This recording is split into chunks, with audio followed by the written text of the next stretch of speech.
Hola, buenas noches a todos. Vamos a hacer el segundo ejercicio de electromagnetismo selectividad física 2013. Un protón, inicialmente en reposo, se acelera bajo una diferencia de potencial de 10 elevado a 3 voltios. A continuación entra en un campo magnético uniforme, perpendicular a la velocidad, y describe una trayectoria circular de 0,3 metros de radio. Apartado A dibuja en un esquema la trayectoria del protón, indicando las fuerzas que actúan sobre él en cada etapa, y calcula el valor de la intensidad del campo magnético. Apartado B, si con la misma diferencia de potencial se acelerara un electrón, determine el campo magnético, módulo, dirección y sentido que habría que aplicar para que el electrón describiera una trayectoria idéntica a la del protón y en el mismo sentido. Valor absoluto de la carga del electrón igual a 1,6 por 10 elevado a menos 19 coulombios. Masa del protón igual a 1,7 por 10 elevado a menos 27 kilogramos. Masa del electrón igual a 9,1 por 10 elevado a menos 31 kilogramos. Bueno, recordamos los datos más importantes: diferencia potencial 10 elevado a 3 voltios, radio 0,3 metros y nos piden intensidad del campo magnético. En el apartado A hacemos un pequeño esquema en el que representamos las dos fuerzas que actúan sobre el protón. A la izquierda he puesto la fuerza eléctrica creada por el campo eléctrico, que tendrá la misma dirección y sentido que el campo eléctrico. Si suponemos que el campo eléctrico va hacia la derecha, la fuerza eléctrica iría hacia la derecha y estaremos acelerando el protón hacia la derecha, que llegará a un punto 0, 0, que es donde se cortan los ejes. En ese punto podemos suponer que se corta el campo eléctrico y que se conecta el campo magnético. Como no nos dicen solamente que el campo magnético es perpendicular, podremos ponerlo en muchas direcciones. Yo he elegido poner la velocidad hacia la derecha y el campo magnético hacia arriba, hacia el sentido positivo del eje Z. Y aplicando la regla de la mano izquierda, deducimos que la fuerza magnética iría hacia afuera, es decir, hacia el lado positivo del eje Y, lo cual provocaría un movimiento circular del protón. Pero en cada punto de esa trayectoria, la fuerza siempre es perpendicular a la trayectoria, dirigida hacia el centro de curvatura de la trayectoria. Como la dirección siempre es perpendicular de la fuerza al desplazamiento, el trabajo de esa fuerza es nulo y por lo tanto la velocidad del protón es constante.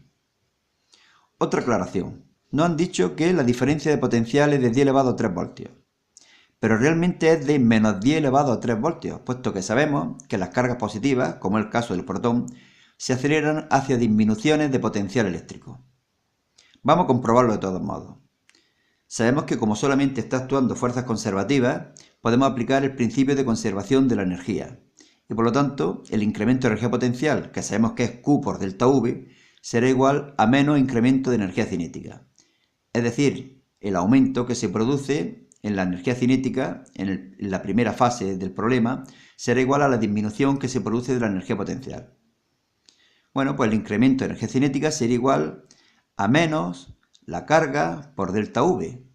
Pero claro, si pusiéramos menos carga por 1000, resultaría un valor negativo. Se produciría una disminución de energía cinética, lo cual no es posible, puesto que la energía cinética inicial es 0. Por lo tanto, ¿qué es lo que tenemos que suponer? Que el incremento de potencial eléctrico, la diferencia de potencial eléctrico, es menos 10 elevado a 3. Ese menos, con el otro signo menos que aparece en la fórmula anterior, se eliminan y me queda que el incremento de energía cinética es igual a 1,6 por 10 elevado a menos 19 por 10 elevado a 3. O lo que es lo mismo, 1,6 por 10 elevado a menos 16 julios. Igualamos ese valor a un medio de la masa por la velocidad al cuadrado del protón y podemos deducir que el valor de la velocidad del protón cuando llega al campo magnético es de 4,34 por 10 elevado a 5 metros por segundo. Ahora utilizamos la ecuación que nos da el radio de curvatura de una partícula cargada en presencia de un campo magnético. Podemos deducir esta fórmula, pero ya sabéis que es radio igual a la masa de la partícula por la velocidad de la partícula, dividido la carga de la partícula, dividido la intensidad del campo magnético y dividido el seno del ángulo que forman el campo magnético y la velocidad. Sustituimos, despejamos el campo magnético y obtenemos un valor de 0,015 teslas. ¿Qué ocurre ahora si en vez de un protón estamos acelerando un electrón? Bien, la carga por la diferencia potencial es la misma y por lo tanto la energía cinética del electrón también será 1,6 por 10 elevado a menos 16 julios. Lo igualamos a un medio de la masa por la velocidad al cuadrado, recordando que ahora la masa del electrón es 9,1 por 10 elevado a menos 31 kilogramos, y despejamos la velocidad. Evidentemente la velocidad de la partícula debe ser bastante superior, puesto que la masa es inferior y la energía es la misma. Calculamos y obtenemos un valor de la velocidad del electrón de 1,88 por 10 elevado a 7 metros por segundo. Recordad, como siempre, el límite de 3 por 10 elevado a 8. Pues bueno, calculamos ahora el campo magnético B, sería el módulo del campo magnético, y sería igual a 3,56 por 10 elevado a menos 4 teslas.